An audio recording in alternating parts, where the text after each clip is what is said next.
Hi friends, ಎಲ್ರಿಗೂ ನಮಸ್ಕಾರ. AJ Shetty YouTube ಚಾನಲ್ಗೆ ಮತ್ತೊಮ್ಮೆ ಸ್ವಾಗತ. ಸ್ನೇಹಿತರೆ, ಒಬ್ಬಳು ತಾಯಿ ತನ್ನ 4 ವರ್ಷದ ಮಗನನ್ನು ಕೊಂದು ನಂತರ ಆ ತಾಯಿ ಆತ್ಮಹತ್ಯೆ ಮಾಡ್ಕೊಳ್ತಾರೆ.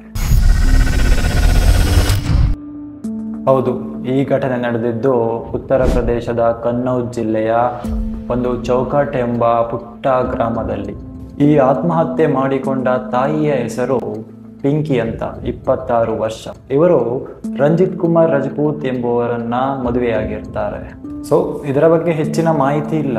ಆದರೆ ರಂಜಿತ್ ಕುಮಾರ್ ಗುಜರಾತ್ನಿಂದ ಪ್ರತಿ ತಿಂಗಳು ಹೆಂಡತಿ ಮತ್ತು ಮಗುವಿಗೆ ಹಣವನ್ನ ಕಳಿಸ್ತಾ ಇದ್ರು ಅಂತ ವರದಿಯಾಗಿದೆ. ಹಾಗೆ ಗುಜರಾತ್ನಲ್ಲಿನ ಕೆಲಸದ ಬಗ್ಗೆ ರಂಜಿತ್ ಹಾಗೂ ಪಿಂಕಿ ಯಾವಾಗಲೂ ಜಗಳವಾಡ್ತಿದ್ರು ಅಂತ ಅವರ ಸಂಬಂಧಿಕರು ಹೇಳಿಕೆ ನೀಡ್ತಾರೆ. ಪಿಂಕಿ ತನ್ನ ಮಗನನ್ನು ಕೊಂದು ಶನಿವಾರ ಅಂದರೆ ಜೂನ್ 19ನೇ ತಾರೀಕು ತನ್ನ ಮನೆಯ ಕೋಣೆಯಲ್ಲಿ ನೇಣು ಬಿಗಿದುಕೊಂಡಿದ್ದಾಳೆ ಎಂದು ಹೇಳ್ತಾರೆ.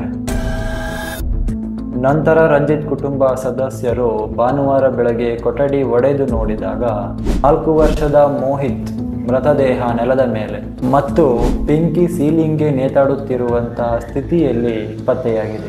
ನಂತರ ಪಿಂಕಿ ತಂದೆ ರಾಕೇಶ್ ಚಂದ್ರ ಅವರು ತಮ್ಮ ಸೊಸೆಯ ಅತ್ತೆಯ ಮಾವಂದಿರ ಮೇಲೆ ಈ ಕೊಲೆ ಆರೋಪವನ್ನ ಹೊರಿಸ್ತಾರೆ. ಪಿಂಕಿ ಮತ್ತು ಅವರ ಮೊಮ್ಮಗ ಕೊಲ್ಲಲ್ಪಟ್ಟಿದ್ದಾರೆ ಎಂದು ಆರೋಪವನ್ನ ಮಾಡ್ತಾರೆ. ಆದರೆ ಈ ಕೇಸ್ ವಿಚಾರವಾಗಿ ಇನ್ನೂ ಯಾವುದೇ ಮಾಹಿತಿ ಕೂಡ ಲಭ್ಯವಾಗಿಲ್ಲ. ಈ ಕೇಸ್ಗೆ ಸಂಬಂಧಪಟ್ಟದ್ದು ಕೊಲೆ ಅಥವಾ ಆತ್ಮಹತ್ಯೆ ಎಂದು ಇನ್ನೂ ಯಾವುದೇ ವಿಷಯ ದಾಖಲಾಗಿಲ್ಲ. ಇನ್ನು ಪೊಲೀಸರು ಇನ್ವೆಸ್ಟಿಗೇಷನ್ ಮಾಡ್ತಾ ಇದ್ದಾರೆ. ಒಂದು ವೇಳೆ ಈ ವಿಷಯ ಲಭ್ಯವಾದರೆ ಕೂಡಲೇ ಪೋಸ್ಟ್ ಮಾಡ್ತೇನೆ. ಈ ವಿಷಯ ನಿನ್ನೆ ಮೊನ್ನೆ ನಡೆದಿರುವಂಥ ವಿಷಯವಾಗಿ ಇದರ ಬಗ್ಗೆ ಜಾಸ್ತಿ ಇನ್ಫಾರ್ಮೇಷನ್ ಸಿಕ್ಕಿಲ್ಲ.